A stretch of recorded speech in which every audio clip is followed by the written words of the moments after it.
का 2 अप्रोच है। मतलब हम 2 तरीके से इक्विलिब्रियम डिसाइड कर सकते हैं। एक तो हमने पढ़ा aggregate demand equals to aggregate supply, और दूसरा हमारा होता है S is equals to I। मतलब जितनी सेविंग हो रही है ना इकोनॉमी में, उतना ही इन्वेस्टमेंट हो रहा है इकोनॉमी में। इसको ये कैसे आया मैम, अभी दिखाती हूँ। एग्रीगेट डिमांड का जरा फॉर्मूला बताओ। ठीक, एग्रीगेट सप्लाई का फॉर्मूला मैम ये कैसे आया, एग्रीगेट सप्लाई का फॉर्मूला? अगर याद हो तो मैंने बताया था एग्रीगेट सप्लाई किसके इक्वल होता है, y के, और y का फॉर्मूला क्या होता है, c प्लस एस। ठीक है, c से c कैंसिल हो गया, क्या बचा, i is equals to s। ठीक है, अब ये कैसे ऑल्टरनेटिव अप्रोच हुआ मैम, इससे कैसे इकोनॉमी में इक्विलिब्रियम आएगी, स्टेबिलिटी आएगी? देखो, जितना हम सेव कर रहे हैं उतनी ही मार्केट में इन्वेस्टमेंट भी होनी चाहिए। अब मान लो मेरे पास 100 रुपए हैं इनकम, ठीक है, अब मान लो कि मैं कंज्यूम कर रही हूँ, ठीक है, उसके बाद मैंने सारा का सारा सेव कर लिया, मार्केट में पैसा जाने ही नहीं दिया, इन्वेस्ट ही नहीं होने दिया। तो जब मार्केट में इन्वेस्ट होने ही नहीं दिया पैसा, ठीक है, और सिर्फ अपने मतलब भर का कंजम्पशन कर लिया, बाकी उठा के सेव कर दिया, तो इससे क्या होगा कि सेविंग अगर हम करेंगे तो पैसा तो हमारे पास ही रह जाएगा, मार्केट में पैसा फ्लो कहाँ से होगा, वो बस लिमिटेड फ्लो होगा। लिमिटेड फ्लो होगा तो ऑब्वियस सी बात है प्रोडक्शन कम हो जाएगी, प्रोडक्शन कम हो जाएगी तो जीडीपी भी कम हो जाएगी। ठीक है, तो जितना सेविंग हो रहा है ना इकोनॉमी में, उतनी ही उसी लेवल का इन्वेस्टमेंट भी होना चाहिए। ठीक है, पैसा मनी फ्लो होना चाहिए इकोनॉमी में, हम अपने पास पैसा रख नहीं सकते। इसीलिए अगर आपको याद हो तो हमारे नरेंद्र मोदी जी ने जन धन योजना जो है वो लॉन्च करी थी, जिसमें उन्होंने बोला था कि सब के सब बैंक में पैसा डालो, अकाउंट बनाओ। क्यों बोला था? क्योंकि वो ये चाह रहे हैं कि इकोनॉमी में पैसा आए, लोगों ने अपने पास जमा करके रखा हुआ है, इससे अच्छा बैंक में डालेंगे तो पता तो लगेगा कितना पैसा है। समझ आ रही है ना बात? ठीक है, तो ये चीज हो गई, ये ऑल्टरनेटिव अप्रोच हो गया जहां पे saving is equals to investment. ठीक है, मतलब पैसा मार्केट में इन्वेस्ट करना। क्लियर हुआ? पैसा मार्केट में इन्वेस्ट करना। ठीक है, ओके।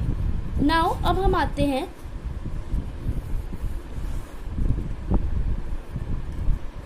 देखो, हमारा जो इक्विलिब्रियम आउटपुट था ना वो ये है, A S is equals to A D, या aggregate demand equals to aggregate supply, कुछ भी कह सकते हैं। ठीक है, इसमें हमारे जो कीन्स हैं इकोनॉमिस्ट, इन्होंने अज्यूम किया कि एग्रीगेट सप्लाई हमारी इलास्टिक है। इलास्टिक का मतलब समझ आ रहा है कि वो चेंज हो सकती है with change in the level, मतलब चेंज हो सकती है with change in the level of aggregate demand. अब ये क्यों किया? क्योंकि कीन्स ने ऑब्जर्व किया कि ऐसा तो नहीं हो रहा है कि सारी इकोनॉमी में सारे रिसोर्सेज फुली और इफेक्टिवली यूटिलाइज हो रहे हैं। ठीक है, ऐसा तो कहीं नहीं हो रहा है। ठीक है, कहीं ना कहीं, क्योंकि डिमांड अगर हमारी कम है तो ऑब्वियस सी बात है उसके अकॉर्डिंग प्रोडक्शन हो रही है, उसके अकॉर्डिंग प्रोडक्शन हो रही है तो रिसोर्सेज तो तब भी बच ही रहे हैं इकोनॉमी में, तो हम कैसे कह सकते हैं कि फुली और एफिशिएंटली यूटिलाइज हो रहा है? तो कीन्स ने बोला कि हमारी एग्रीगेट सप्लाई इलास्टिक है, मतलब अगर डिमांड बढ़ेगी तो हम सप्लाई को बढ़ा सकते हैं, सप्लाई बढ़ाना मतलब प्रोडक्शन को बढ़ा सकते हैं। ठीक है, ये बोला उन्होंने। क्लियर? अच्छा, अब आते हैं कि हम बिहेवियर ऑफ सी और ये सब पढ़ते हैं। अच्छा, ये तो तुमने पढ़ा होगा, ये मैंने बताया भी था, कंजम्पशन हमारे बढ़ती जाती है with the level of income, ये हमने पढ़ लिया था। अब आते हैं बिहेवियर ऑफ आई पे। अगर आपको याद हो तो मैंने बताया था कि इन्वेस्टमेंट को हम क्या मान के चला था हम लोगों ने, कांस्टेंट। ये कब पढ़ा था हमने? जब हमने aggregate demand is equals to C plus I, याद हो तो ये फॉर्मूला पढ़ा था, तब मैंने ये बताया था कि इन्वेस्टमेंट को हमने क्या माना हुआ है, कांस्टेंट। अब देखो, 2 तरीके की इन्वेस्टमेंट होती है।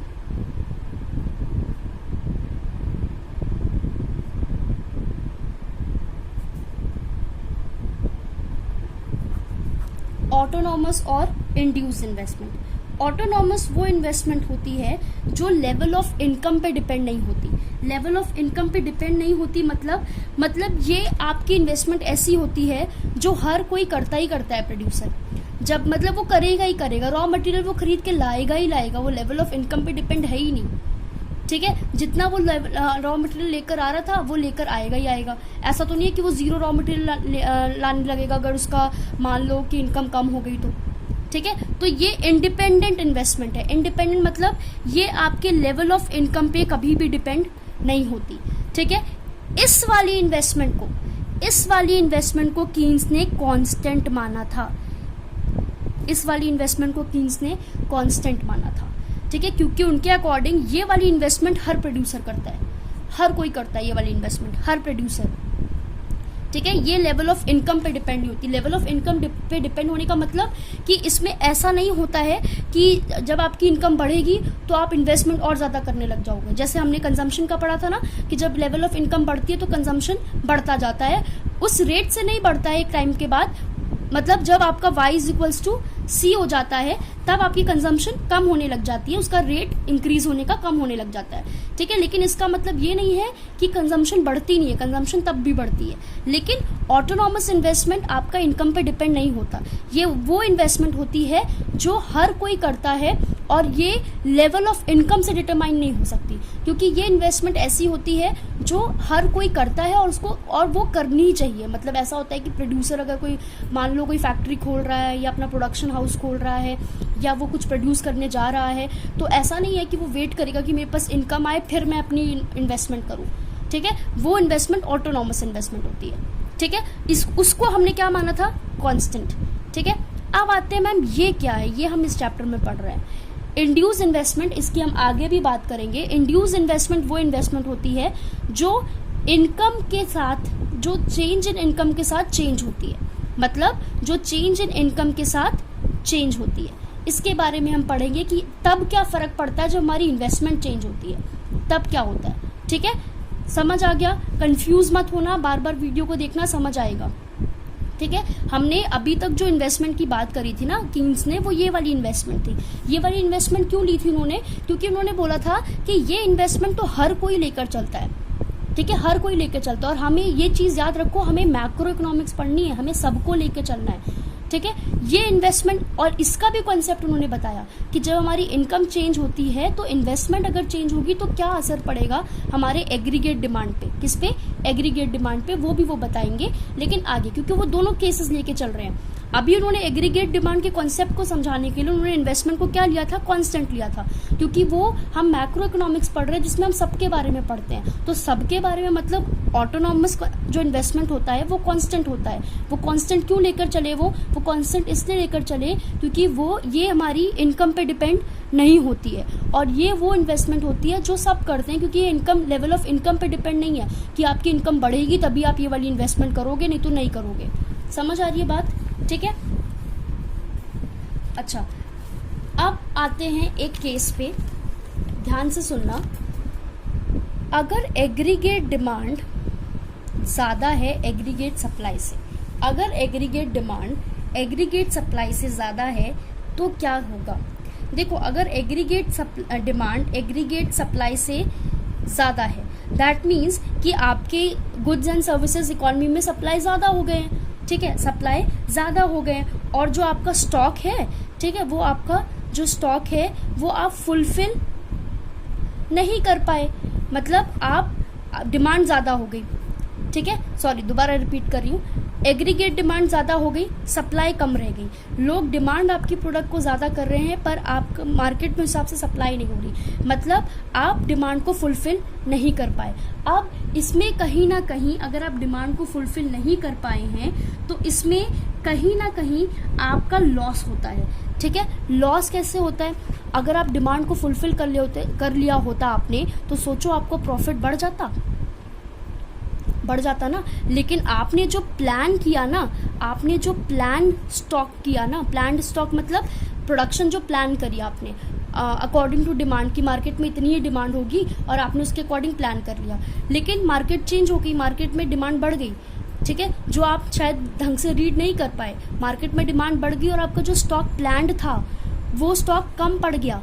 ठीक है, स्टॉक कम पड़ गया तो आपका कहीं ना कहीं लॉस हुआ ना, क्योंकि आप प्रॉफिट कमा सकते थे लेकिन आपने प्रॉफिट नहीं कमा पाए क्योंकि आपका जो स्टॉक था, प्लान स्टॉक था, और जो या फिर जो एग्जिस्टिंग स्टॉक था वो डिमांड को फुलफिल नहीं कर पाया।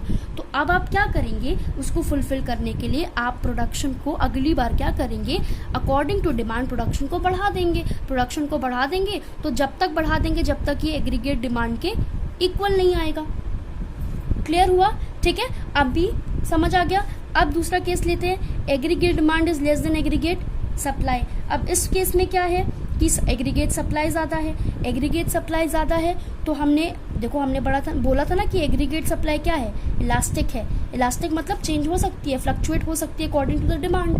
ठीक है, तो अब देखो प्रोड्यूसर है तो वो कंज्यूमर को जाके ये थोड़ी बोलेगा कि आप ज़्यादा खरीदो, हमारी सप्लाई बहुत ज़्यादा है। अब वो तो डिमांड उसके ऊपर डिपेंड है, कंज्यूमर के ऊपर। अगर उसको अच्छी लग रही है चीज़ तो खरीद रहे हैं, नहीं अच्छी लग रही तो नहीं खरीद रहे हैं। तो आप अपनी सप्लाई को फ्लक्चुएट कर सकते हैं। कंज्यूमर पे छोड़ दीजिए डिमांड, पर आप अपनी सप्लाई को फ्लक्चुएट कर सकते हैं। ये भी फ्लक्चुएट हो सकती है, तभी तो ये डिमांड ज़्यादा हुई है, लेकिन इस केस में डिमांड कम होगी। हम दोनों केस लेके चल रहे हैं। फिर तीसरा केस क्या होता है, ये वाली सिचुएशन। ये तो बेस्ट सिचुएशन होती है और हर इकोनॉमी इसको अचीव करने के लिए भागती रहती है, एवरी इकोनॉमी।